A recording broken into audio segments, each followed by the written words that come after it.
ফাঁসি ফাঁসি ফাঁসি চাই, খুনি হাসিনার ফাঁসি চাই, ফাঁসি ফাঁসি ফাঁসি চাই, খুনি হাসিনার ফাঁসি চাই, ফাঁসি ফাঁসি ফাঁসি চাই। দিল্লি না ঢাকা, দিল্লি না ঢাকা, ক্ষমতা না জনতা, ক্ষমতা না জনতা, দিয়েছি তো রক্ত, আরো দেব রক্ত, রক্তের বন্যায় ভেসে যাবে অন্যায়। আবু সাইদ মুক্ত, শেষ হয়নি যুদ্ধ, সাইদ ওয়াসিম মুক্ত, শেষ হয়নি যুদ্ধ, আবু সাইদ মুক্ত,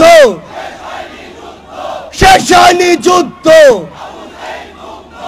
সেদিন চট্টগ্রামে গিয়েছি, 1 বছরের ছোট্ট ইয়ানা আমাকে জিজ্ঞাসা করে তার ভাই কোথায়। আরেক শহীদের মা আমাকে জিজ্ঞাসা করে তার ছেলেকে একটা বুলেট বুকে বিদ্ধ করলেই তো তার জীবন চলে যেত, কেন 9টা বুলেট খুনি হাসিনার হুকুমে তার বুকে মারা হয়েছে। আরেক মা আমাকে এক শহীদ ভাইয়ের নিথর দেহ দেখায়, স্ট্রেচারে পড়ে আছে, সেই দেহর পাশে তার শরীরের, তার মাথার মগজটা আলাদা করে পড়ে আছে। আরেক শহীদ বাবা আমাকে তার সন্তানের নিথর দেহ দেখায়, যেই দেহ খুনি হাসিনার হুকুমে খুন করে 2 পুলিশ সদস্য এপিসির উপর থেকে নিচে ছুঁড়ে মারছে। আমার ভাই খোকন এখানে বক্তব্য দিয়ে গিয়েছে, যেই খোকন ভাইয়ের মুখে ওই খুনি হাসিনার হুকুমে বুলেট দিয়ে তার মুখ ঝাঁঝরা করা হয়েছে।